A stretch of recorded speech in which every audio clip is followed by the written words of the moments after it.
Ahí está, ya estamos grabando. Por si las moscas. Bien, entonces, el análisis de cargas de viento es lo que nosotros vamos a ver hoy. ¿Sí? Lo que nosotros vamos a ver hoy para poder analizar cómo funciona un edificio. Hemos visto en sistemas estructurales que hay sistemas para soportar cargas gravitatorias, que eso son lo normal que nosotros vamos a tener. Pero cuando entra en juego las cargas horizontales, ya sea viento o ya sea, sí, sí, ya sea viento o ya sea sismo, que sismo lo vimos en el módulo 4 y también el viento, pero aquí nos vamos a enfocar a lo que sí nos vamos a encontrar constantemente, que son edificios con viento. Cuando ya hay cargas horizontales, sí tenemos que plantear, ¿sí?, un sistema estructural que sea adecuado para soportar ese tipo de cargas, ¿no? Ahorita me están mostrando, a ver, ya, bien. Y acá lo que nosotros vamos a ver es que cuando tenemos cargas horizontales debemos clasificar nuestra estructura. ¿Para qué clasificamos nuestra estructura? Para validar los esfuerzos. ¿Sí? Para validar los esfuerzos. Ya hemos visto la norma de viento en el módulo 4. Aquí lo vamos a ver de nuevo un poquito. No tan detallado como lo vimos en las últimas clases del módulo 4, pero aquí veremos en el software. ¿Sí? Cosa que eso no lo hemos visto. Vamos a colocar las cargas de viento y vamos a hacer el control respectivo, ¿no?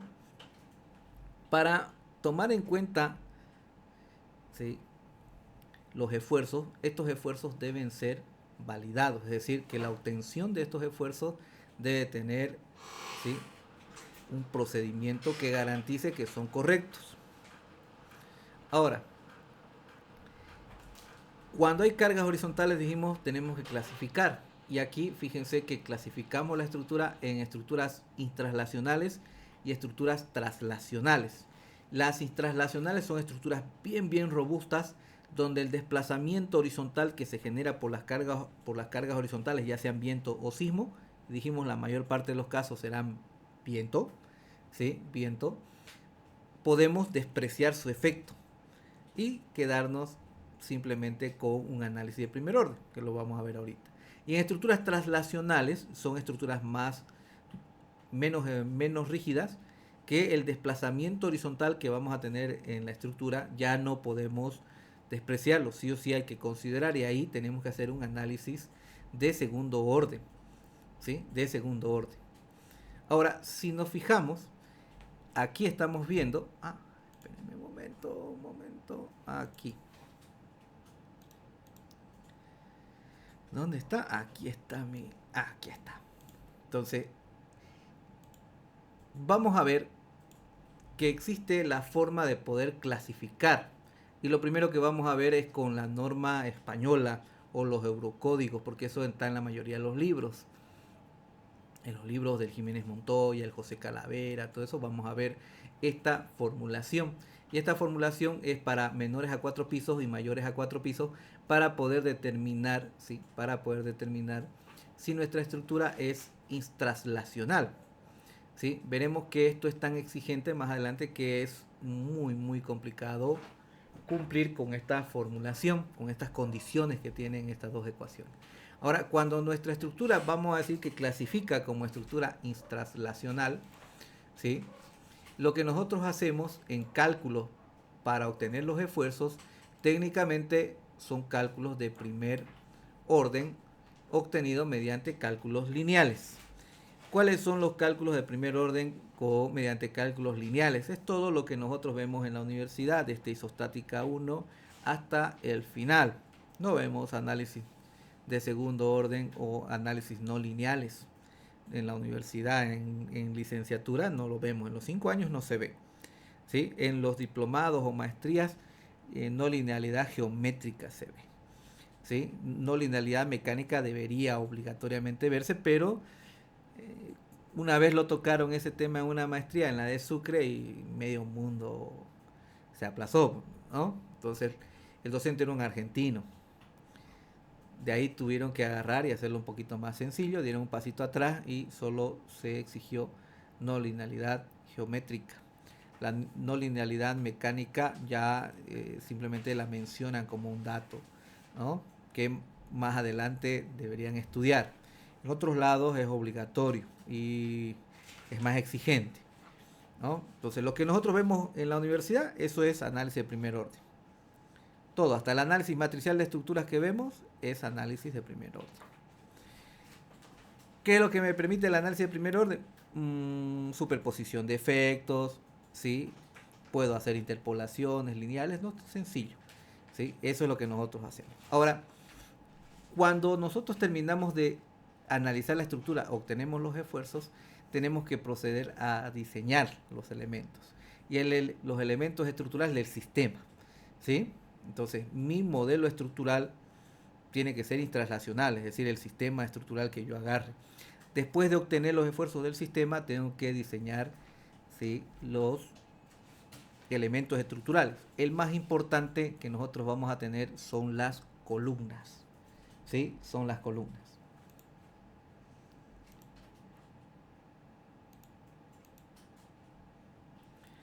Son las columnas. Y para las columnas, ¿sí?, para las columnas, vamos a poder analizar el tema del pandeo, que es inicial para el modelo de cálculo que vamos a aplicar para resolver las armaduras, en este caso de hormigón armado estamos hablando, ¿sí? Será el coeficiente de pandeo. Fíjense que va desde 0,5, 0,7 y 1 como máximo.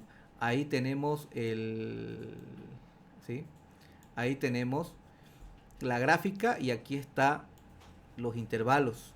Entonces, el mínimo dijimos que sería empotrado 0,5, empotrado articulado 0,7 y articulado o apoyado es 1. Entonces, cuando la estructura es intraslacional, estos son los coeficientes de pandeo para hacer el análisis por esbeltez, para clasificar, ¿sí? Para poder clasificar columna, soporte, ¿sí? O el pilar. Este elemento estructural es el más importante porque es el que le da la seguridad a todo el modelo, ¿sí? Para todo el modelo.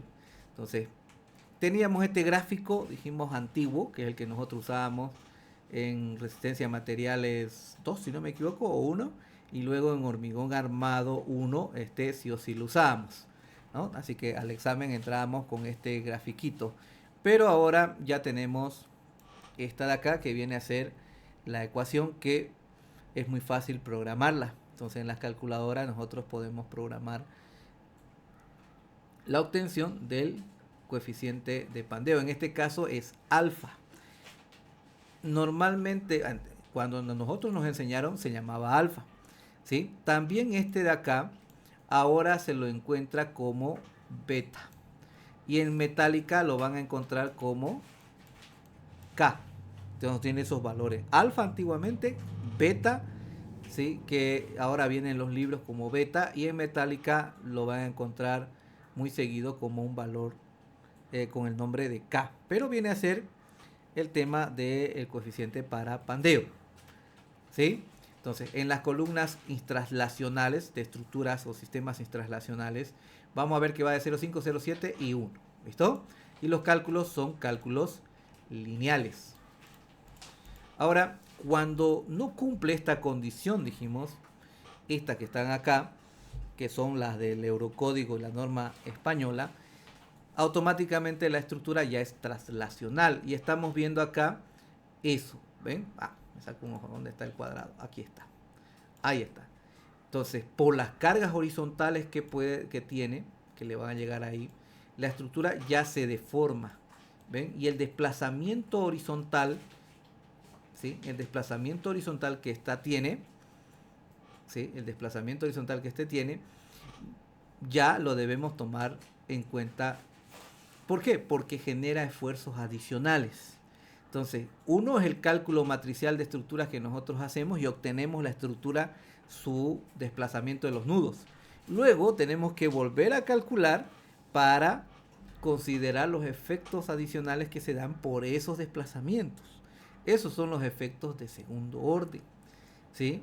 Pero se supone que si yo tengo la deformada, que es resistencia a materiales 2, nos enseñan que la primera integral viene a ser el giro, la segunda integral viene a ser el momento, estamos hablando de las vigas, ¿no? ¿Sí?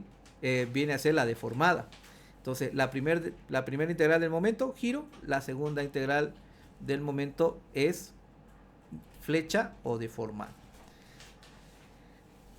Como en el segundo orden se incrementan los momentos de segundo orden, se añaden al de primero, se supone que la flecha o deformada va a volver a incrementarse un poquito.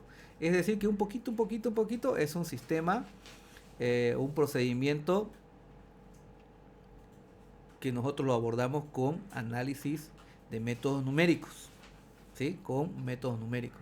Es decir, que aplicamos un método numérico para poder buscar, ¿sí?, la solución con un grado de error que sea 0.000 algo buscamos, ¿cierto? Ahora, el detalle de esto es que como es un análisis de segundo orden y los análisis de segundo orden son no lineales, no hay superposición de efectos. Es decir, que yo tengo que hacer este cálculo iterativo con el grado de fisuración de la estructura, ¿sí?, que va a ir incrementando un poquito. Inicialmente yo voy a colocar el que dice la norma y luego podré determinar, ¿sí?, con los esfuerzos que tengan las vigas, las columnas y las losas, el grado de fisuración que tiene, considerar ese efecto, sumarle a los de primer orden y luego volver a calcular la estructura con ese grado ya definido y voy a tener nuevamente esfuerzos, un incremento de esfuerzo y así sucesivamente todas las veces que sea necesario para poder llegar a un punto de solución que el grado de error sea aceptable. Entonces es un sistema iterativo y que no se puede hacer, como es no lineal, no me permite, ¿sí?, no me permite superposición de efectos. Entonces, ¿qué es lo que tengo que hacer? Para cada combinación de carga, yo tengo que hacer este análisis para poder validarlo. Y uno sobre otro, tengo que estar aplicando. Ahora, en estructuras, ¿sí?, traslacionales que estamos hablando acá, vamos a darnos cuenta que el análisis por pandeo para las columnas o los soportes, vamos en el ábaco a tener un mínimo de 1, que sería articulado, 2, que vendría a ser empotrado libre, y el infinito, que yo no me imagino cómo será eso, ¿sí? No me imagino cómo será esto. Ahora, estos de acá, estos parámetros, este de acá y este de acá, son la rigidez del nudo, de arriba y de abajo, que considera la rigidez de la columna arriba y abajo, que le llega al nudo de abajo, más las columnas, más las vigas que le lleguen en los sentidos que estamos analizando. El pandeo se lo analiza, si estamos hablando de una sección rectangular, que es lo que normalmente utilizamos, es en X y en Y. De nuevo, notamos que va a existir una ecuación, ¿sí? Ahí tenemos una ecuación. Entonces, repito, antes andábamos con nuestro abaquito, ahora ustedes pueden programar en su calculadora y poder determinar cuánto viene a ser beta si la estructura es traslacional, ¿sí? Traslacional. Ahora, esta formulita que estamos viendo, la última que acabo de marcar, el del alfa, ¿sí?, el del alfa, ya fue desarrollada en las tesis doctorales de la monografía 303, si no me equivoco, la 304 y 305, que son del Instituto Eduardo Torroja de España, y estamos hablando que son de los finales de los 80, o sea, finales de los 80, comienzo de los 90 ha sido eso, ¿no?, ese análisis. Entonces estas ecuaciones se conocían en otros países, pero no había, o en España se desarrollaron también, ¿no?, pero no había en los libros. Después recién aparecieron en los libros esta formulación de un ajuste que se hace para determinar, para ya no usar este ábaco.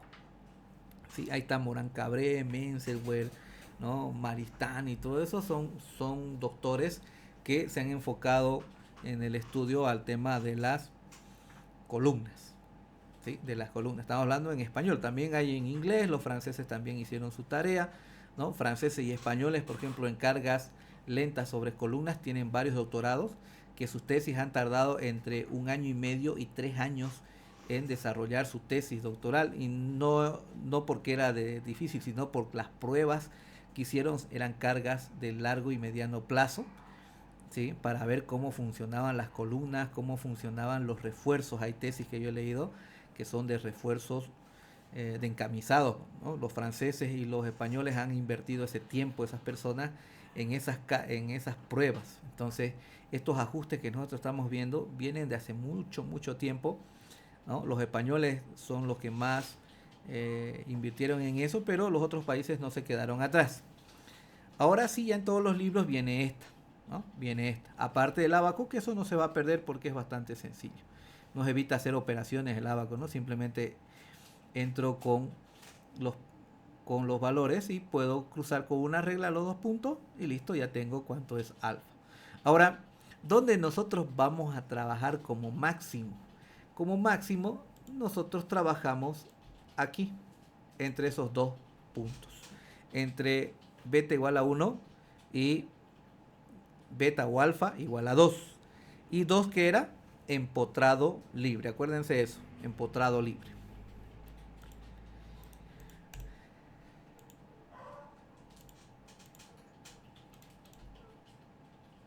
Bien. Ahora, el problema, dijimos que hay que clasificar la estructura. Y la formulación para clasificar la estructura, espérenme un ratito, se me pasó la bendita. Ahí está. El problema para clasificar la estructura es que en norma europea o española tenemos esta condición, que técnicamente nos dice en los libros, en casi todos los libros van a encontrar, ¿sí?, una crítica a esta formulación, donde nos dice que está absolutamente ajeno y de espaldas a la realidad física esta condición. Porque se han hecho pruebas, dicen ahí, fíjense, pórticos de 7 plantas con 4 vanos, ¿sí? Estas de acá, con cargas de vientos normales, o sea, con características, con muros de cortante de 3 metros de largo por 20 centímetros de ancho, es decir, los papás de los muros. Pese a ser un pórtico de esa condición, ¿sí?, pese a que nosotros vemos un pórtico de esa condición, no cumple. No cumple. Por eso se lo critica esa formulación, ¿sí? Y acá nosotros vamos a ver que los americanos también en la ACI 318 plantea otra forma. Y ahorita lo vamos a discutir, ¿sí? Lo vamos a discutir. Ahora, el código modelo, que es volviendo a la parte de los españoles, el código modelo, esto de acá, nos da un parámetro. El código modelo es el estudio que han hecho los europeos, de ensayo sobre ensayo sobre ensayo. Eso están, los resultados de ese ensayo están en unos libros antiguos que todavía se venden, ¿no? Como dato curioso, hay un potosino que ha desarrollado una metodología para poder calcular resolver el tema del diseño de hormigón armado. Entre estas dos escuelas, entre la europea y la americana, la europea que a nosotros nos han enseñado en nuestros tiempos era parábola rectángulo, ¿no?, el diagrama de compresión del hormigón. A ustedes que están saliendo ya les enseñan el sistema americano, donde solo se plantea el diagrama rectangular, que es una forma más simplificada y es más sencilla. O sea, los americanos se fueron por algo más sencillo para que, si yo quiero deducir la ecuación, la puedo hacer fácil porque es sencillo. Los españoles se fueron a la ecuación, a la formulación de parábola rectángulo, donde sí se necesitan tablas y coeficientes tabulados para poder llegar a una solución. Es más complicadito. Pero el potosino hizo con unas ecuaciones de hipérbolas, algo por ahí, es más complicado. Ya no es parábola rectángulo, sino que él ha hecho un modelo matemático, un modelo analítico para poder ser más preciso en el diseño del hormigón armado en función de esos resultados de los ensayos que se hicieron por parte de los europeos, y esos ensayos se plasman en el código modelo, ¿sí? De ahí salió, de esos ensayos salió el código modelo. De ese ensayo, el potosino ha desarrollado ese modelo más preciso que la escuela española o la europea, y más preciso, mucho más preciso que la norma americana. Pero ¿cuál ha sido el problema? Ustedes van a decir, pero es capísimo el potosino. Sí, es muy bien preparado, pero su modelo a desarrollar es muy complejo. Y esa es la razón por la cual no se ha popularizado, vamos a decir así, ¿no? Por eso está la escuela española, que es la que se le llama académica, y la americana, que viene a ser la práctica. Eso no quiere decir que por práctica sea exagerado o tengan coeficientes de seguridad demasiado grandes. ¿Sí? Ellos también lo han estudiado mucho a detalle. Todo el tiempo va cambiando la norma americana, a diferencia de las europeas que cambian, cada año cambian. Las americanas todo el tiempo están cambiando, se van ajustando en función de las pruebas, ¿sí? Y controles que se hacen. Ahora, del código modelo, ¿sí? De las pruebas que han hecho, el código modelo nos dice que una estructura se puede considerar translacional cuando los esfuerzos de segundo orden respecto a los del primero no sean mayores al 10%. Aquí se ven el aumento. ¿Y qué significa eso? Si yo hago, por ejemplo, un análisis de una estructura y mi momento salió 12 toneladas, ¿sí? 12 toneladas. Yo voy a agarrar, voy a invocar a mi calculadora. Ahí apareció. Ahí está. Ahí. Entonces yo tengo 12 toneladas de momento. Pero hago un análisis de segundo orden y mi incremento de esfuerzo ha salido, por decir, 15 toneladas. Entonces yo voy a hacerlo fácil. Lo divido acá y es 1.25. Entonces, en primer orden es 12, en segundo orden salió 15. ¿Cuánto es la incidencia? 1.25. Lo que nos dice acá, ¿sí? Lo que nos dice acá es que se va a considerar intranslacional cuando sea no mayor al 10%. ¿No? Mayor o igual al 10%. No puede ser, o sea, no puede ser más de eso. Menor o igual al 10% sería, ¿no? Entonces, si yo tengo 12 y me sale 15, de nuevo lo voy a hacer, y me sale 1.25. Es el 25%. No se puede admitir como una estructura translacional. ¿Cuánto en realidad tendría que ser? Fácil. Entonces ponemos 12 por 1.10. El esfuerzo máximo que yo tengo que tener en segundo orden completo tiene que ser 13.2.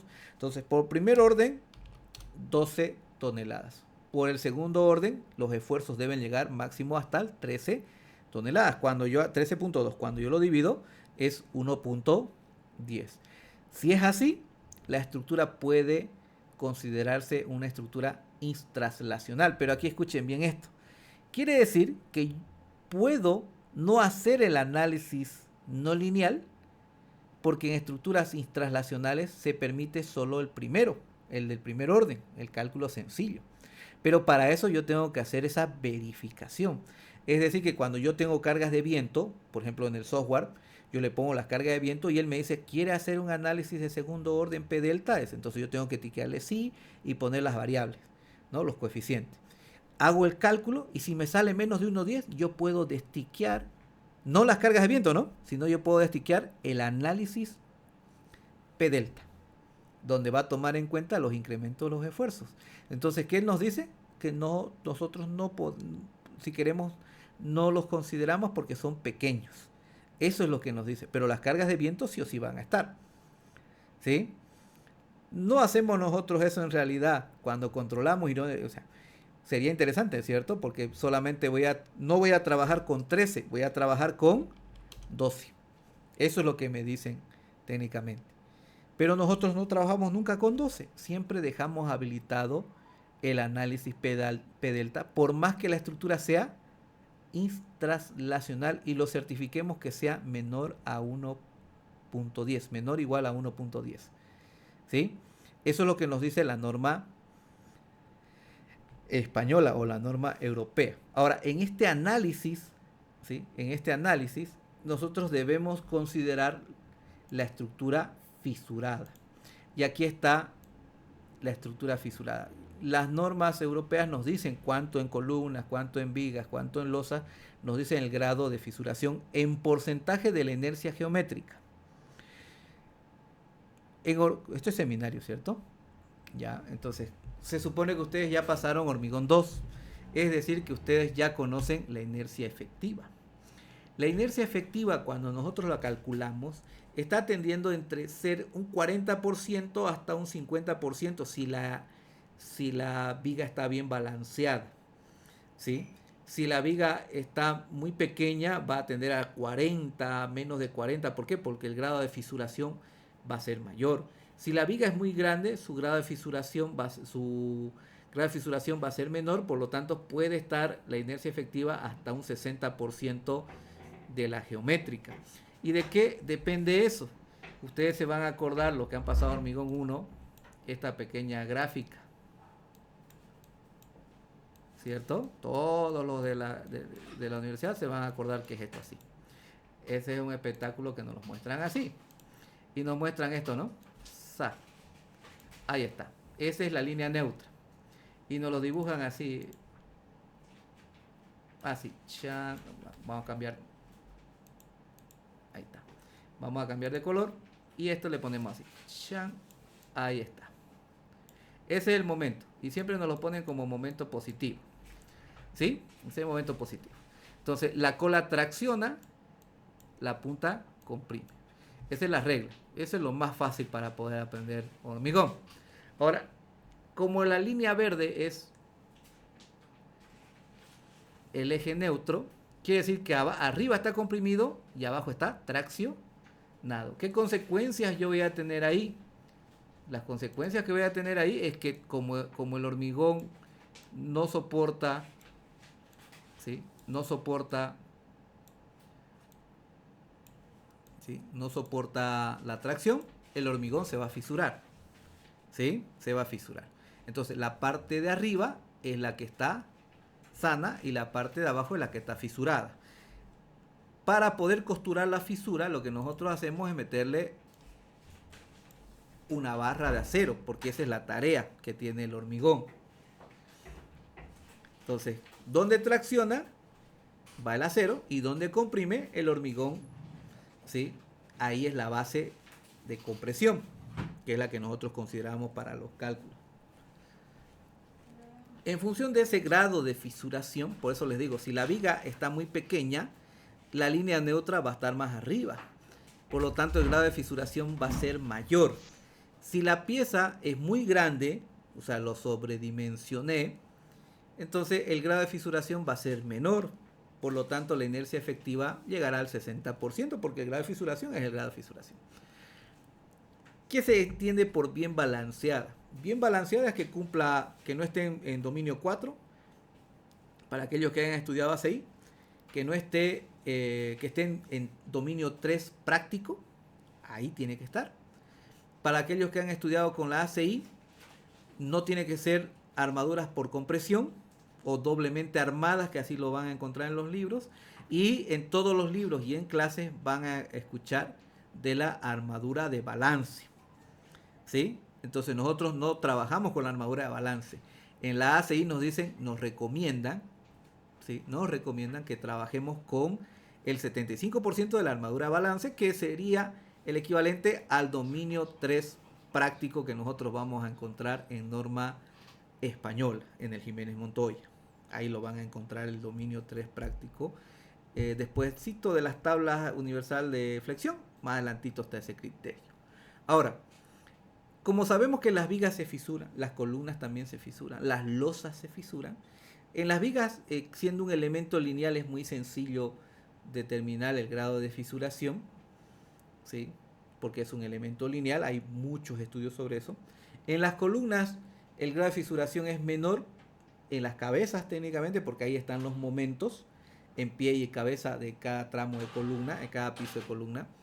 Y en las losas es mucho más complicado porque son elementos superficiales. Entonces las normas, lo que nos dan como dato para el cálculo de los esfuerzos, ¿sí?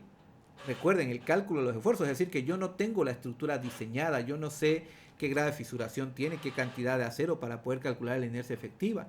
Entonces, para obtener los esfuerzos iniciales con el que voy a hacer el cálculo, la norma las normas, en este caso todas a nivel mundial, nos dan parámetros de porcentajes de la inercia geométrica que representan la inercia efectiva, y la inercia efectiva sabemos que es sobre una sección fisurada, ¿sí? Sobre una sección fisurada. Entonces, haciendo un promedio del grado de fisuración de todos los elementos, tanto las vigas como las columnas, como las losas, en las normas europeas hay un promedio del 50% de la inercia geométrica.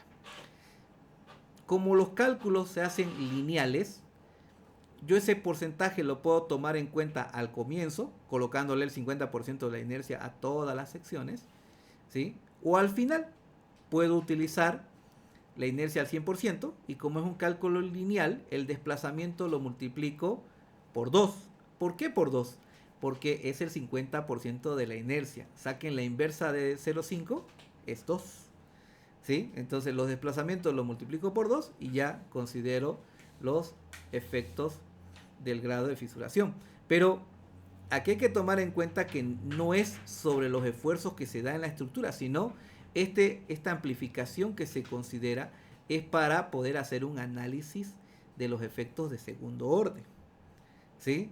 Es para considerar eso. No es que a la estructura en sí le voy a decir por 2 todo, ¿no? ¿Qué pasa si yo saco 11 toneladas de momento? Lo multiplico por 2, va a ser 22. Hay gente que piensa que es de esa forma. No, estos grados de fisuración que consideramos es para ver los efectos de segundo orden. ¿Sí? Son para considerar los efectos de segundo orden, no para los de primer orden. ¿Sí? Eso que quede claro. Para el primer orden, directamente nosotros, como es lineal, nosotros directamente podemos considerar, ¿sí?, lo que normalmente hacemos. Ahora, los americanos, que es el rojo que nosotros hemos marcado acá, ellos trabajan con o sea, bajo los mismos términos, pero lo llaman de otra manera y son un poquito más, ¿sí?, son un poquito más prácticos. A esto le llaman índice de estabilidad. Entonces, el índice de estabilidad se verifica piso por piso. ¿Sí? Piso por piso se verifica, ¿no? Y se verifica con la famosa deriva. ¿Ya? La deriva, que es el desplazamiento que tengo en el pie de la columna comparado con el desplazamiento de la cabeza de la columna. Eso es la deriva. Y eso es lo que tenemos acá, miren. Ahí está. Claro que este índice de estabilidad, que toma en cuenta el cortante, que sería la carga horizontal, por la altura, que sería el piso que estoy analizando, y el normal, que sería la carga gravitatoria que tiene, ¿sí?, me tiene que dar menos del 5% o el 0.05. ¿Sí? Eso sería un control por piso. Este control, el otro que dice que es del 10%, es un control de todo el edificio. ¿Sí? Este, que lo voy a marcar con verde. Este es un criterio para todo el edificio. Este de acá es un criterio que se verifica piso por piso. ¿Sí? El que está con la flecha. Ahora, los americanos también nos dan un grado de fisuración, ¿sí?, un grado de fisuración para todas las piezas. Si nosotros sacamos el promedio de todas estas piezas, vamos a darnos cuenta que el promedio es el 40%. Entonces, si nosotros hacemos un análisis lineal, podemos incluirlo directamente en el cálculo con el 40% de la inercia y obtener los efectos. Pero lo que yo puedo hacer es trabajar normal con las inercias geométricas y esos desplazamientos obtenidos multiplicarlo por la inversa de 0,4, que sería 2.5. ¿Ven? 2.5. Entonces, si se dan cuenta, tanto la escuela europea, que es académica, y la escuela europea, la escuela americana, que es práctica, ambos tienen, ¿sí?, muy parecidos los criterios, ¿no? E idéntico las consideraciones de los grados de fisuración de los elementos. Sí o sí los consideran ambos. ¿Cuál es el gran dilema de esto? El gran dilema que habla de translacionalidad es que se han hecho pruebas, dijimos, se han hecho pruebas en edificios reales. Y estos edificios reales se han medido los desplazamientos, ¿sí?, con cargas específicas del viento, o sea, se han esperado que haya esas cargas de viento y se han medido. Con esas cargas de viento que se han considerado y que se han dado en la estructura real, se ha hecho un cálculo de primer orden. Aquí está, miren, de primer orden. Se ha hecho un cálculo de primer orden, o sea, un cálculo lineal. Y con el 100% de la inercia, es decir, sin fisuración. ¿Sí? Entonces yo sería interesante poder medir, hace años que quisimos, pero el tema son los equipos para medir tanto el viento como el desplazamiento en ese momento. Una universidad de España era el que estábamos charlando para ver si nos los prestaba. El problema era el trámite, ¿no?, para poder ver acá en Santa Cruz. Y el otro problema era tener de ese edificio construido cuáles son lo real con lo que se ha hecho, ¿sí?, los planos. Entonces obtener los planos fue un dilema. Técnicamente me dijo, yo se los presto a mi esposa primero antes que mis planos, dijo uno de los ingenieros bien conocidos, ¿no? Y se rió, o sea, no. Y eso era lo complicado también, o sea, tener los planos de una estructura, ¿sí? ¿Por qué razón era complicado en Santa Cruz?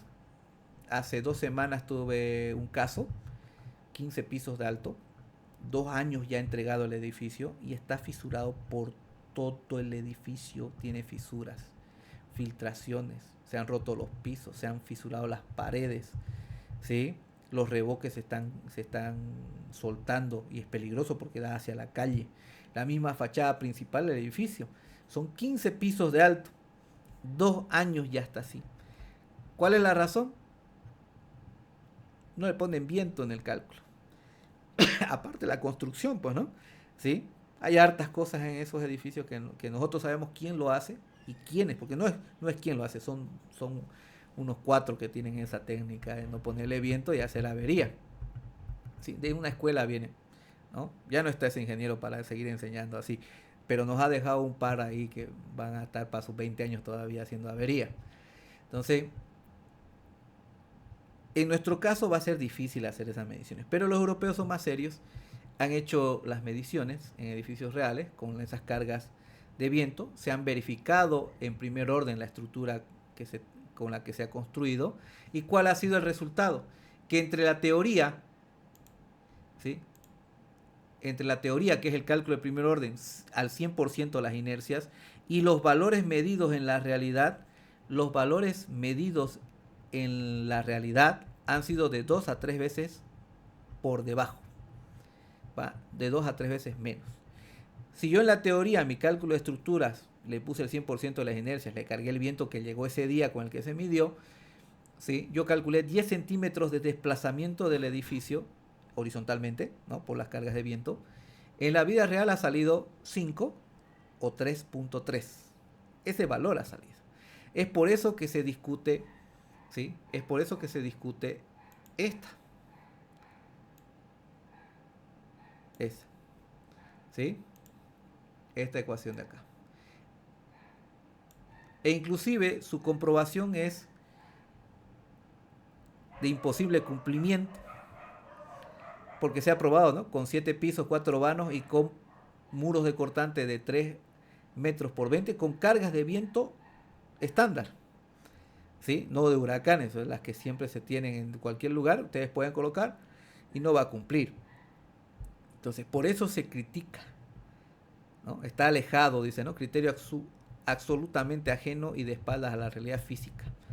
Estas formulaciones. Entonces, es una discusión. ¿De que la estructura se fisura? Sí se fisura, es evidente, por eso no está este gráfico que les estoy colocando acá, ¿sí? Esto es lo que sucede, eso está probado. Pero ¿cuál es el problema entonces? El problema es que no se consideran los elementos no estructurales, los elementos de construcción, los muros, los pisos, los marcos, todo eso aporta en la rigidez del edificio, cosa que no se considera en ninguno de estos planteamientos, ¿no? En ninguno de estos planteamientos. Y ustedes van a decir, pero considerar esos efectos es bien difícil porque lo vimos en el módulo 4, cómo aporta el sismo las paredes confinadas. Sí, es difícil, hay que hacer análisis, ¿sí? Pero aquí lo que se busca es procurar tener un criterio más sencillo, no tan exigente como ese que está marcado en verde. Entonces, ¿qué es lo que se hizo? Se tomó en cuenta este, el de los americanos, ¿sí? El de los americanos, para hacer un método simplificado, que no aborde el análisis no lineal, sino que se haga el análisis de efectos de segundo orden con procedimientos lineales, ¿sí? Eso es lo que se abordó. Ese método simplificado es el que nosotros vemos acá, y su nombre, con el que lo vamos a encontrar en todos los libros, es este.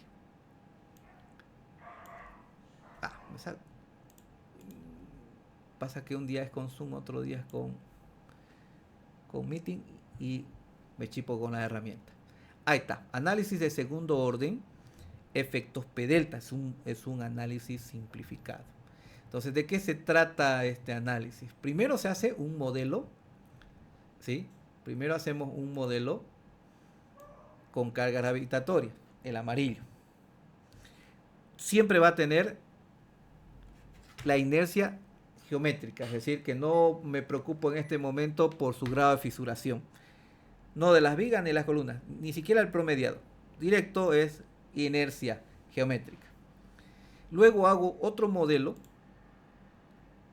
que va a ser este verde, donde la estructura solo tiene las cargas horizontales.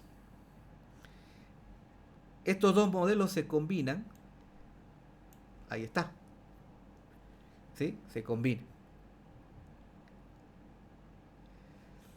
Si se fijan, vamos a ver que este criterio sale del famoso coeficiente de estabilidad o índice de estabilidad de los americanos. De esa viene.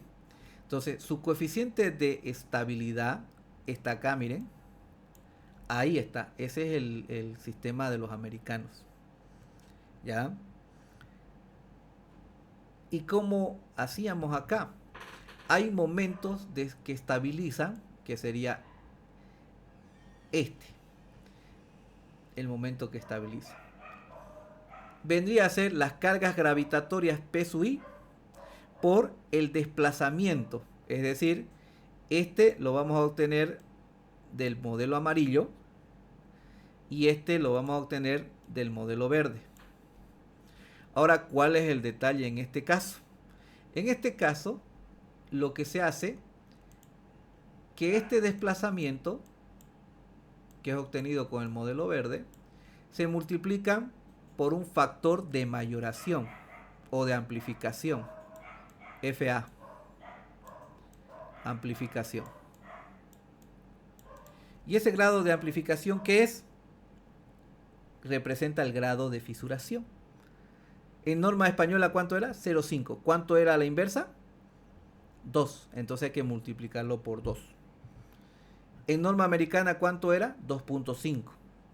Pero ¿cuánto era el promedio? 40%. La inversa de 0,4 es 2,5. Entonces acá recién aplicamos. ¿Por qué? Porque tanto en el modelo rojo, como en el modelo amarillo, como en el modelo verde, hemos tomado en cuenta la inercia al 100%. Entonces dijimos que en cálculos lineales o lo considero al comienzo o lo considero al final. En este caso se considera al final como un factor de amplificación del desplazamiento obtenido del modelo verde. Eso nos va a dar los estabilizadores. Los de vuelco, que serían estos otros, ¿sí? Los de vuelco serían estos otros, que directamente es la fuerza horizontal por su altura, ¿sí? Por su altura. Esto se va operando. ¿Ven? Aquí de nuevo está K sub E, que es el índice de estabilidad. Se va operando. Esa formulación para poder llegar ¿a dónde? A este, está en un libro interesante de los brasileros. Los brasileros han hecho un estudio muy detallado para poder obtener cuánto es el valor gamma Z. A gamma Z se lo conoce como factor de estabilidad global. ¿Sí? Factor de estabilidad global.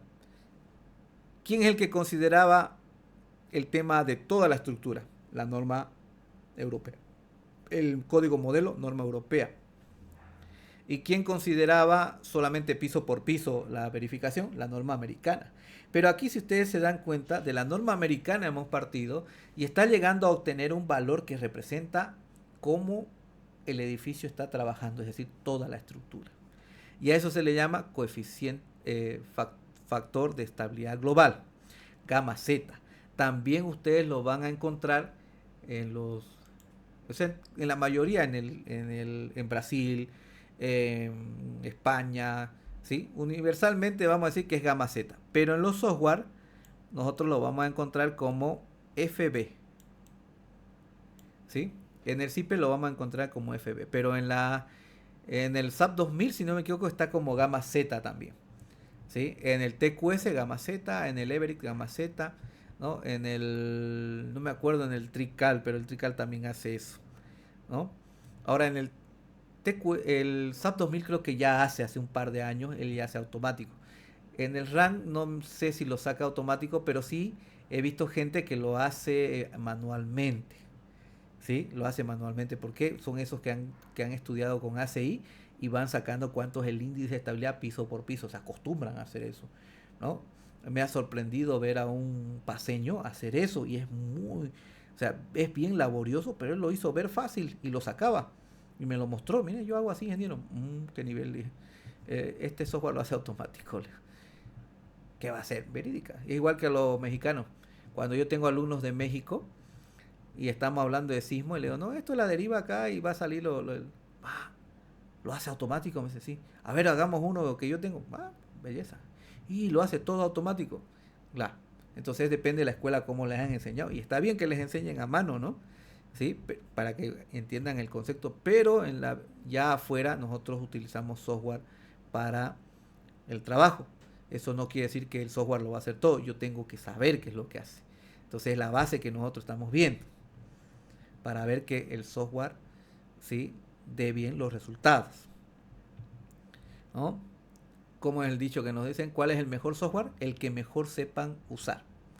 No es el último modelo 2026.A actualización de hoy día, por ejemplo, porque hoy día salió el CIPE, por ejemplo, la actualización nueva, ¿no? La 2026 ya salió la semana pasada, pero salió una actualización nueva que cada martes sale y después cada 2 martes y después ya al tercer mes sale la 2026.b. No se trata de tener, yo tengo la 2026, no, se trata de conocer cómo funciona el software, ¿sí? Ustedes pueden tener uno del 2012, otro software, y es lo mejor que ustedes pueden tener si ustedes conocen cómo funciona. Y esto es lo que nosotros estamos viendo. Sí, yo sé que este software hace esto. Entonces la validación de sus esfuerzos es correcto. ¿Ven? Entonces, ¿qué es lo que nosotros estamos viendo? La forma de cómo validar. ¿Sí? Validar los esfuerzos. Pero para eso, ¿qué es lo que tenemos que hacer? Clasificar la estructura. Pero nos hemos dado cuenta que clasificar la estructura es una discusión. Este procedimiento que estamos viendo, acá, en el punto 3, no vamos a clasificar la estructura directamente. Vamos a hacer este procedimiento y si nos da menor a 1.10, que es lo que nos dicen los europeos, la estructura, ¿qué va a ser? Intraslacional. ¿Ven? Yo no tengo que estar haciendo esa formulación de imposible cumplimiento.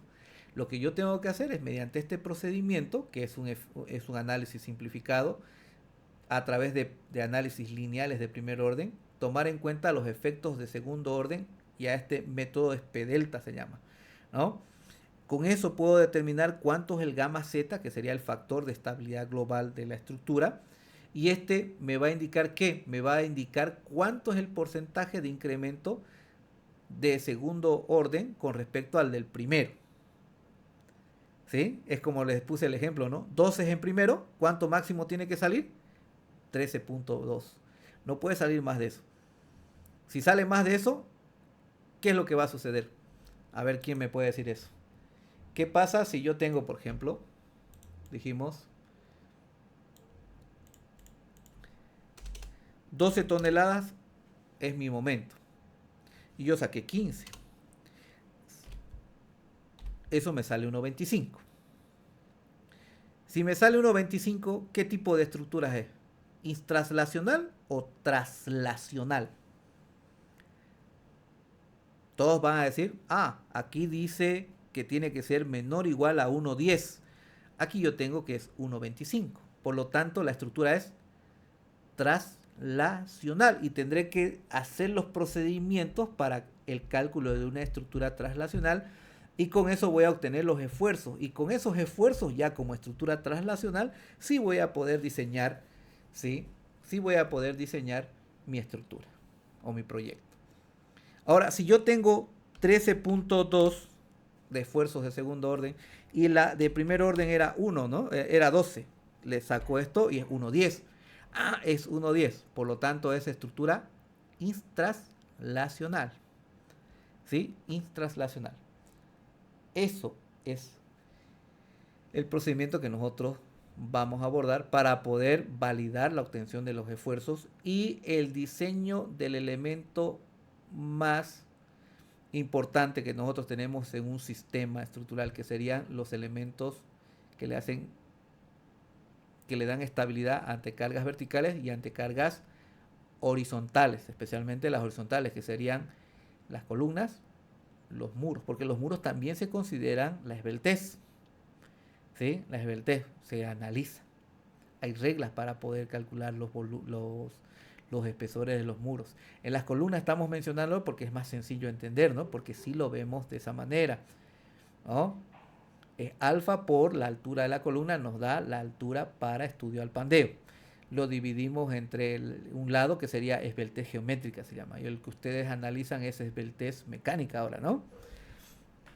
Ahora, tomando en cuenta esto, es que normalmente vamos a tener, en nuestros casos, que nuestras estructuras van a salir menores a 1.10. Pero como este es un seminario de edificios altos, ¿sí?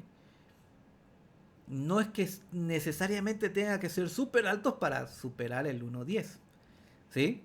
Son diferentes tipos de estructuras que se pueden dar en nuestro oficio, acá en la realidad que nosotros tenemos, que nos van a complicar ese cumplimiento del 1.10.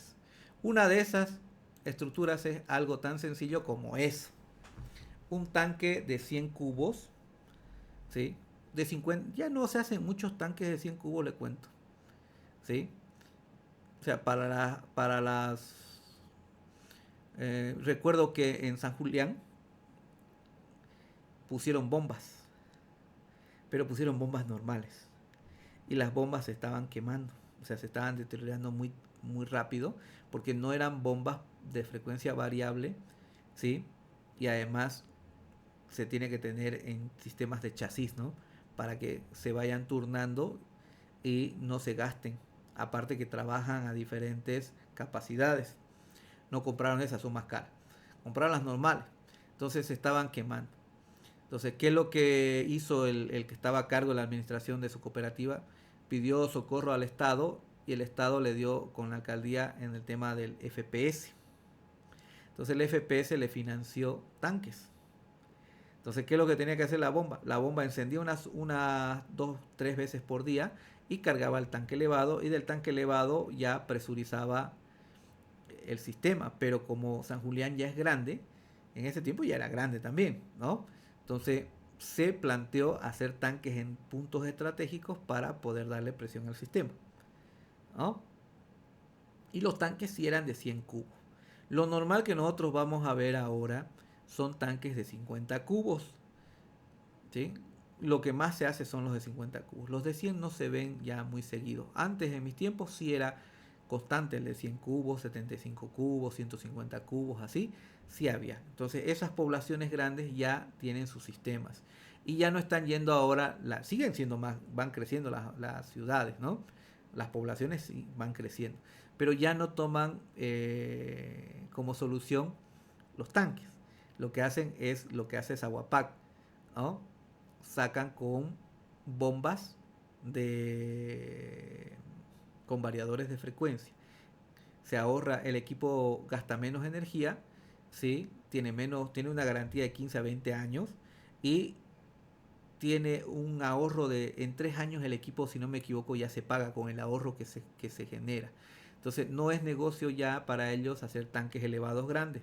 Por más que el agua no se lo saque de un, ¿qué se llama? Del pozo, ¿no? Subterráneo, sea de un tanque, ya no hacen tanques elevados, hacen tanques a nivel del suelo grandes. Y se colocan los sistemas, ¿sí?, de bombas de frecuencias variables en serie y ellos hacen esa tarea. ¿Sí? Hacen esa tarea. Y en 3 años con el ahorro de energía se paga. Por eso ya no vemos tanques grandes. Entonces las poblaciones grandes que siguen creciendo, ya ellos no implementan los tanques de 100 cubos. Directamente son sistemas, si es agua subterránea, directamente del pozo. Y si es tanque cisterna, ¿ya? Que es más económico hacerlo.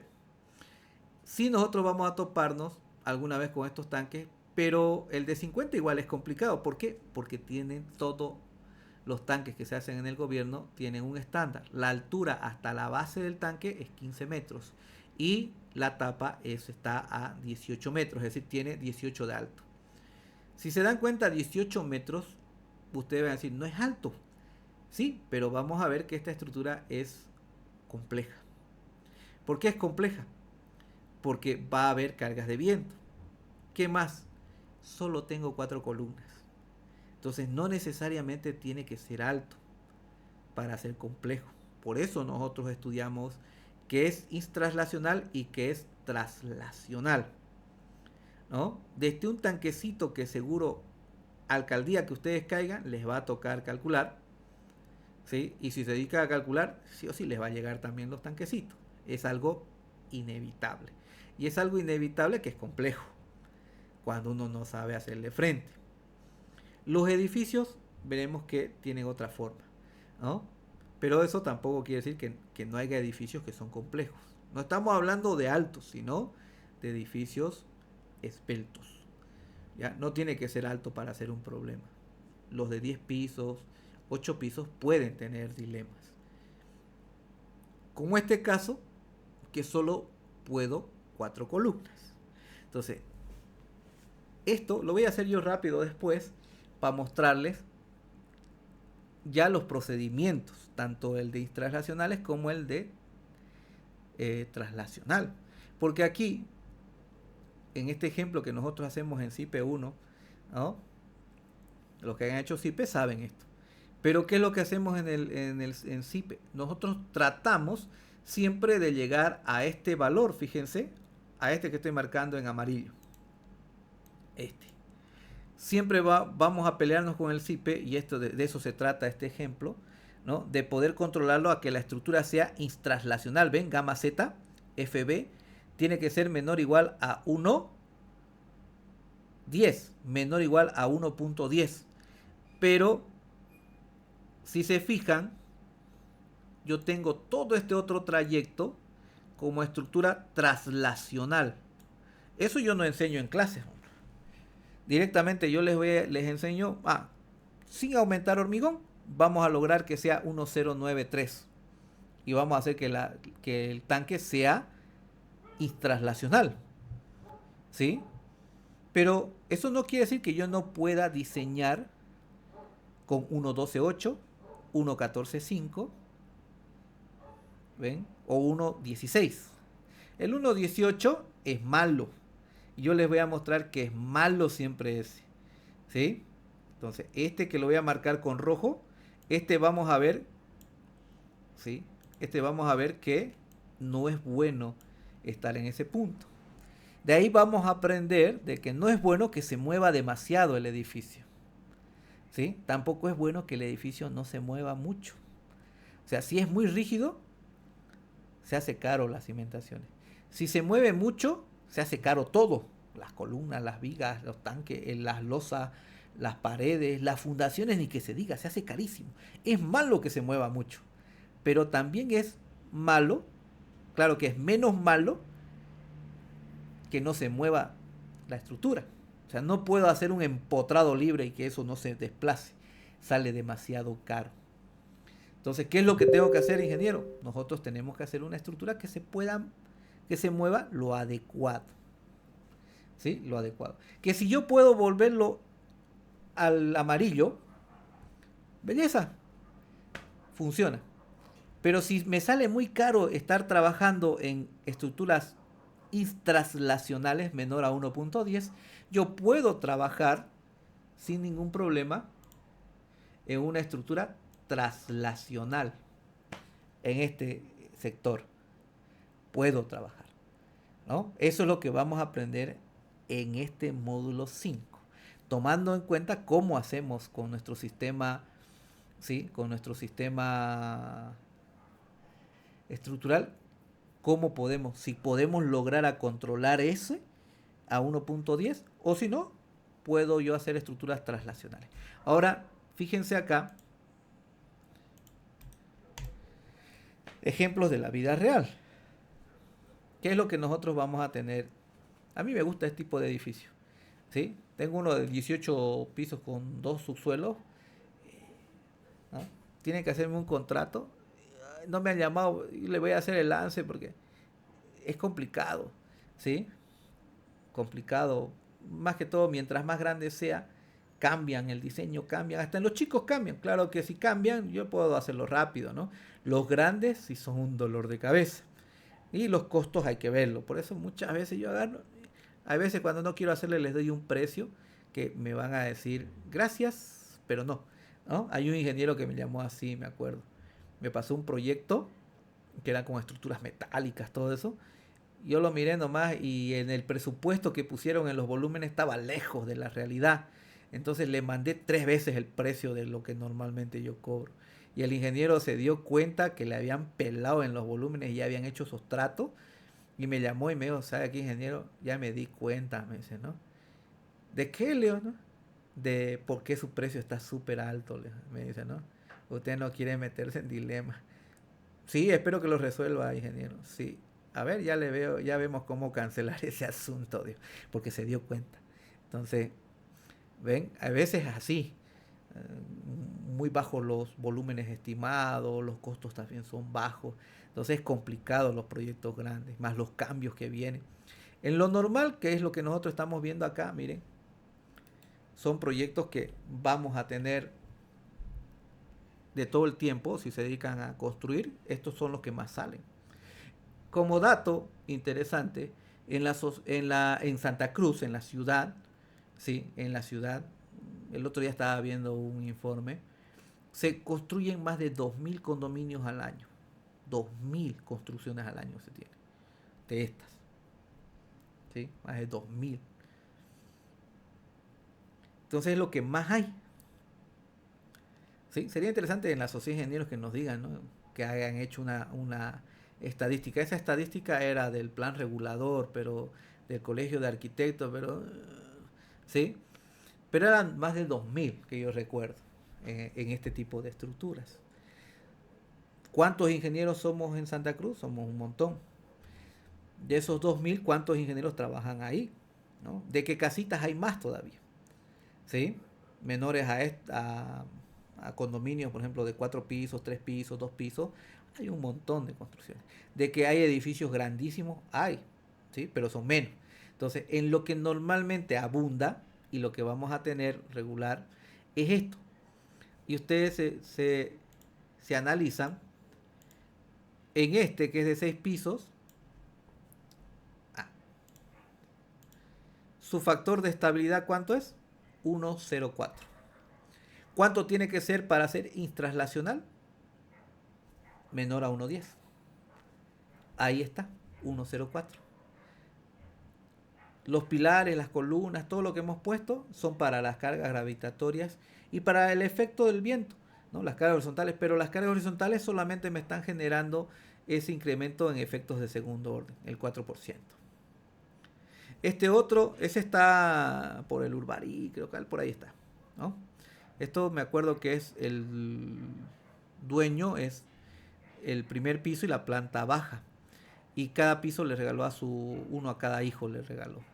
¿Sí? Arriba es un saloncito social, pero tiene un salón de juegos abajo para los nietos, me acuerdo. Esta casa sí.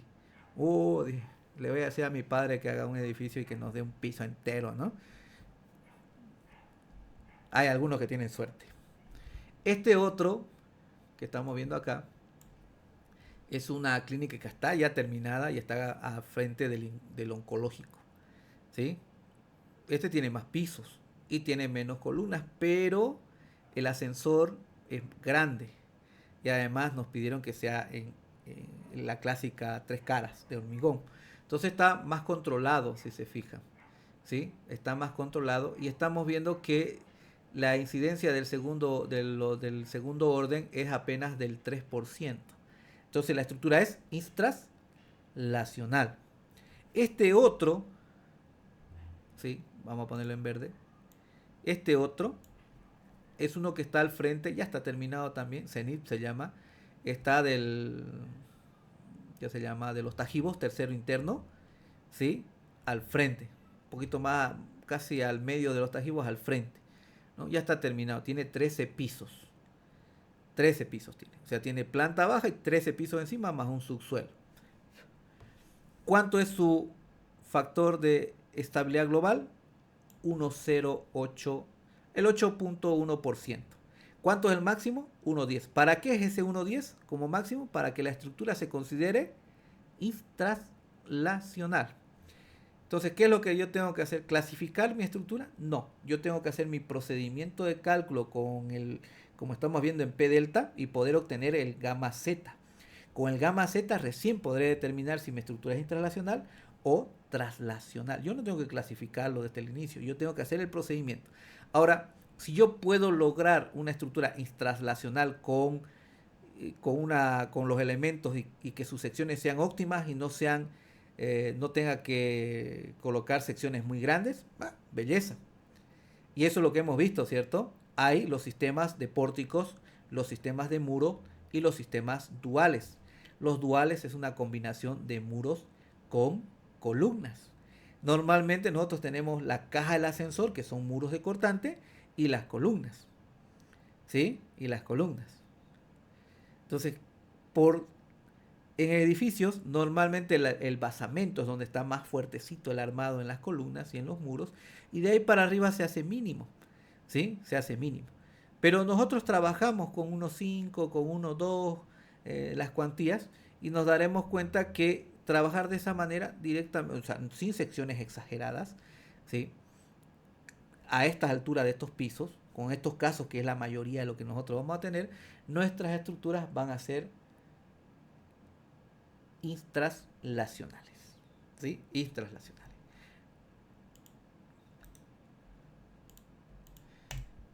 Este de acá es un caso de estudio de una tesina de seminario del ingeniero Julio César Mamani Ordóñez. ¿Y qué es lo que él planteó? Él planteó ese edificio para 12, 14, 16 y 18 pisos. ¿Sí? ¿Cuál es el dilema que tuvo con ese edificio? Esa es la vida real en los edificios grandes aquí en nuestro medio. ¿Sí? Los arquitectos, como dijimos, le falta un poquito en el tema de la triangulación de cargas. ¿Sí? Que es lo que vimos en el primer capítulo, ¿cierto? En el primer tema. Fíjense este caso. Solo tiene 5 columnas y un ascensor cada torre. ¿Por qué lo piden así? Por un tema de arquitectura, por estética. ¿Sí? ¿Qué implica eso? Son pocos elementos que le hacen frente a las cargas horizontales, que en este caso sería el viento. ¿Cuál fue la pelea que tuvo él? Por eso escogimos esto, ¿no? Porque era un ejemplo real, que es de 12. En realidad este edificio es de 14 pisos, el real, ¿no? Entonces lo hicimos de 12, de 14, de 16 y 18, ¿no? ¿Y qué es lo que él ha buscado en este caso? Lo que él ha buscado es que en los 12 pisos, 14, 16 y 18, por ejemplo, este es el resumen de 18, lo que él ha buscado es hacer la estructura intraslacional con los elementos que me permite la arquitectura, que serían las 5 columnas y el ascensor. Fíjense, esta gráfica roja que tenemos acá es el consumo de hormigón en función de los pisos. Aquí tenemos planta baja y allá está el piso 18. Aquí está el piso 18. Entonces la gráfica roja representa el consumo de hormigón de las columnas con un H30, un H35 y un H40 usado él. ¿Ven? Entonces para hacer translacional ha utilizado un H30 de más de 300 kilogramos por centímetro cuadrado. Y ese es el rojo que ustedes están viendo, ese es el consumo. Para que sea translacional, ¿no? ¿Dónde está translacional? Fíjense, ahí lo tenemos. Aquí está, 1.10. Luego, él ha decidido trabajar dos modelos con estructuras translacionales. ¿Sí? Translacionales. Y ha tomado en cuenta un grado de fisuración, que ahora ustedes ya lo entienden, del 50%, es decir, amplificación de los desplazamientos para P delta igual a 2. Igual a 2. ¿Qué es lo que él ha obtenido? En volumen de hormigón vamos a darnos cuenta de que en las estructuras translacionales, miren cuánto de hormigón se requiere para que cuando la estructura es translacional. Pero, ¿harto ahorro, ingeniero? Sí, es harto ahorro. Pero se supone que si se mueve más el edificio hay más esfuerzo, ¿cierto? Porque este es el 10% y este es el 20%. Si era 12, ¿cuánto tenía que ser? 12. Si es 12 el momento, ¿cuánto sería? 13.2. Y si es 12, el 20%, ¿cuánto es? A ver. Dijimos esto, ¿no? 12 por 1.10, 13. 12 de momento por 1.20 que está trabajando acá su defensa, es 14 toneladas. Se supone que a mayor esfuerzo, más acero, ¿no? Pero aquí está sacando menos volumen de hormigón. Ah, entonces acero debe salirle al montón.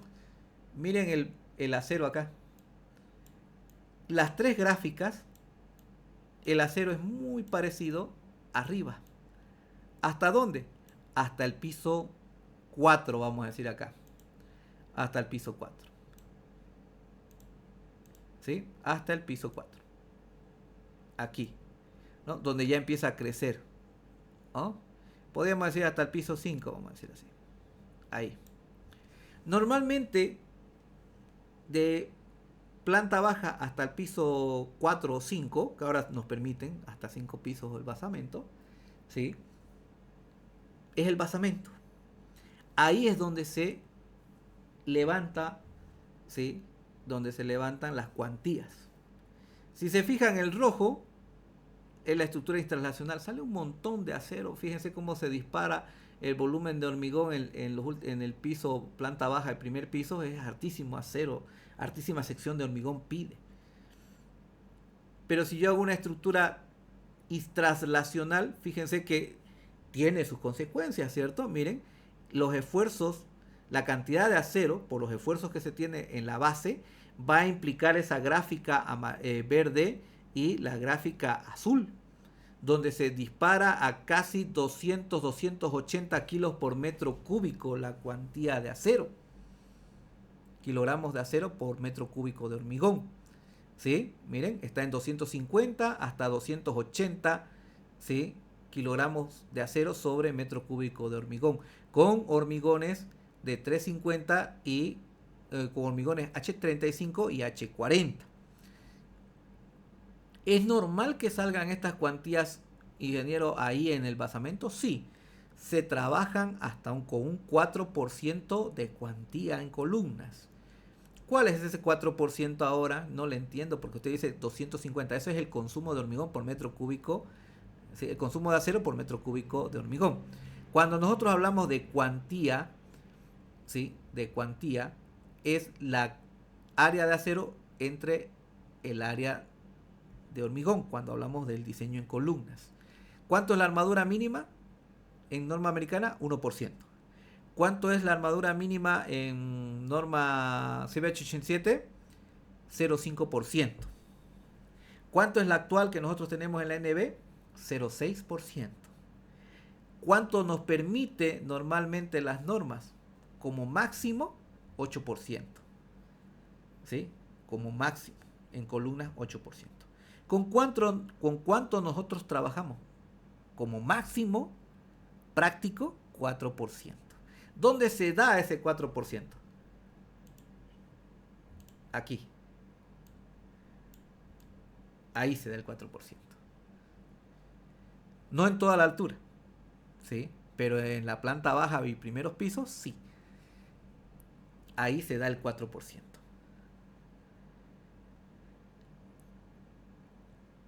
¿Pero con qué tipo de estructuras? Con estructuras traslacionales. Es decir, que en edificios donde yo tenga ese problema no tiene que ser alto, si se dan cuenta. Está en función, sí, de la altura. Está en función, sí, de la esbeltez, que sería el lado más corto del edificio. Y sí, también está muy influenciado por la cantidad de elementos estructurales que yo puedo colocar para hacerle frente a quién? A las cargas horizontales. En este caso, ¿qué? El viento. ¿Sí? El viento. En este sistema donde la mayoría son columnas, ¿qué nos dicen los sistemas estructurales? La parte de arriba es la que refuerza la parte de abajo cuando sean columnas. Y cuando sean los muros, la parte de abajo es la que hace que la parte de arriba disminuya su deformación. Y aquí podemos dar fe de eso, miren, como la mayoría son columnas, se van a dar cuenta, ¿sí? Se van a dar cuenta que la parte de arriba de las columnas, esa parte en verde que estoy marcando, ahí, todo feo, ¿no? Todas las tres gráficas son armaduras mínimas. Son armaduras mínimas en la sección de la columna. Es decir, que la sección de la columna del basamento de la parte amarilla para arriba se la diseña para hacerle frente a las cargas de viento. Está sobrado para las cargas gravitatorias. Y es correcto lo que nos dice el libro de Eino Angel de sistemas estructurales, donde nos dice, ¿no? Sistemas de pórticos, ¿sí? Sistema de pórticos depende de la rigidez de los soportes de arriba para poder controlar lo de abajo. Entonces fíjense que ahí estamos viendo que es cierto. Las secciones de las columnas para hacer ese control de estabilidad de gamma Z FB a 1.20, las secciones de arriba son las que se van manejando para poder controlar ese 1.20, ¿no? ¿Qué es ese 1.20? Los esfuerzos de segundo orden con respecto al primero. ¿Y qué es lo que dijimos que no es bueno? Que se mueva demasiado, ¿no? Que ese valor sea superior, muy grande. Ahora, ¿hasta dónde llega este valor? Hasta 1.5. Teóricamente puede llegar hasta 1.5. Pero no es que todas las estructuras, por ejemplo, ustedes pueden decir, a 1.20 está trabajando ese edificio, yo tengo que trabajar a 1.20. No, depende de la estructura, ¿sí? Va a depender de la estructura. Hay estructuras que van a poder trabajar con 1.20 y sacar bastante así fierro decente, ¿no? Dentro de los parámetros. Y ustedes tal vez van a decir, voy a hacer como en las clases del ingeniero, voy a hacer mi edificio con 1.20 y tal vez se le dispara el acero. Es que esa estructura está en función de los elementos que ustedes pueden colocar como elementos que le hacen frente a los desplazamientos horizontales por viento. Entonces no va a ser 1.20, se va a mover demasiado y se va a descontrolar el factor de estabilidad, ¿no? Ese factor de estabilidad le representa los esfuerzos de segundo orden con respecto al primero, se va a disparar los esfuerzos. ¿Qué va a hacer? Me va a dar armaduras excesivas tanto en las columnas como en las vigas como en las losas, y mi fundación se va a acercar. Entonces lo que yo tengo que hacer es rigidizar un poco y bajarme, tampoco a 1.10 porque es demasiado caro, ¿ven? Entonces puede ser 1.18 y mis esfuerzos, ¡pum!, cayeron y se hicieron decentes y tengo armadura bien. Ese es el balance. Tal vez su otro compañero tiene otro proyecto y con 1.18 le sigue dando excesivas armaduras, se dispara. Es por la sensibilidad de la estructura, de la rigidez que tiene ante cargas, ¿sí?, horizontales. Puede ir poniendo más grandes las piezas y llegar a 1.15 y ahí los esfuerzos se achican. Ese es el balance que se requiere para ese proyecto con la posibilidad de esos elementos, ¿no? Y uno tiene que saber decidir, quiero hacer con pórticos, con columnas, quiero hacer solo con muros, si es que me permite la arquitectura, o puedo hacer un sistema dual, un combinado entre muros de cortante y columnas. Así como les voy a mostrar más adelante lo que hicieron con los brasileros, que ya les hemos visto, ¿no?, en los sistemas estructurales del Brasil, ¿no? Ellos utilizan más muros. Pero eso va a estar de la mano de quién? De la arquitectura, la mano del arquitecto. Entonces es bien complicado, pero no imposible, es un juego. Por eso los edificios grandes no debe ser barato el costo, debe ser un costo mayor que va de la mano de la capacidad del profesional, ¿sí? Entonces, se hace, yo recuerdo un ingeniero brasilero, dijo, tuve 11 días para solucionar este edificio de 42 pisos. 11 días con su compañero estuvieron ahí haciendo un modelo sobre otro, uno sobre otro, porque los software no es que ustedes van aumentando la sección y van trabajándose fácil. Muchas veces se tarrea o se corrompe el archivo y tienen que volver a hacer, o por los cambios que ustedes van a hacer, o sea, no es cambiar ahí. Yo me concientizo y digo, voy a hacer un modelo de este cero de nuevo, pero sobre esta base, porque ya vi que no está funcionando ese otro, tengo que modificar. Entonces, modificar no es la clave en el software, me va a dar error, ni siquiera va a calcular. Lo voy a hacer de este cero de nuevo. Entonces, ese tiempo invierte. Y él decía, 11 días para poder llegar a controlar la estructura de 42 pisos. Después de que ellos ya encontraron la solución en esos 11 días, ya es simplemente ya hacerlo bien, ponerle las jardineras, todas las cuestiones que uno simplifica, ¿no? Y ya empezar a calcular, sabiendo que funciona, sabiendo cuánto van a ser las fundaciones también, y empezamos ya a hacer un cálculo finito para poder sacar el resultado. ¿Vieron? Está medio complicadito al comienzo, pero no es imposible. ¿Qué es lo que tenemos que tener? Paciencia. Y que los costos tienen que estar de la mano de eso, ¿no? Porque una persona que no sepa va a hacer una estructura demasiado cara, ¿no? Por hacerlo demasiado rígida. O va a ser una estructura como eso que les conté, 2 años está fisurado por todos lados, funciona, ¿ven? Pero el dolor de cabeza ahora lo tienen todas esas personas. ¿Se imaginan cuántas familias son? Porque yo pienso en familias, no pienso en plata, ¿no? Es plata, pero es familias que van a estar pagando 20 años ese departamento, 25 años ese departamento. Y en 2 años está rajado por todos lados. Entonces uno tiene que ser responsable, el desarrollador tiene que ser responsable, ¿sí? El calculista tiene que ser responsable, el constructor tiene que ser responsable. Para eso se necesita este conocimiento. ¿Qué es lo que está buscando esas personas de ese edificio? Y no es el primero, tengo varios en este año ya, ¿sí? Están buscando que se les perite para poder demandar. Hay un caso que tengo, que me tocó en diciembre del año pasado, me dijo, ya lo arreglaron, cobraron 150.000 bolivianos, le dieron para que la empresa, contrató una empresa por 150.000 bolivianos para que arregle la fisura. Ni 6 meses ha durado y se ha rajado de nuevo. Y el que ha reparado, le dijeron, ¿sabe qué? ¿Se ha rajado? Sí, pero de donde yo lo costuré, se rajó más arriba, no es culpa mía. Mi parche que yo hice está bien. Entonces le dijeron, ya, arréglelo, pero que no se fisure. Y entonces por eso me buscaron para decirme, ¿cómo hacemos un arreglo definitivo para que no se fisure? De hecho, el edificio se calculó sin viento y se va a mover.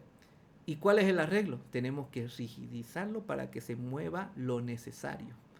Y eso no es barato, es caro.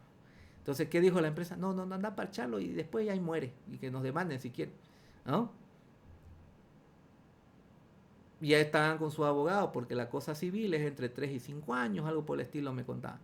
Preferible es pagarle, es hacerlo arreglar, parcharlo hasta que se cumpla nuestra garantía y de ahí ya no lo pueden demandar.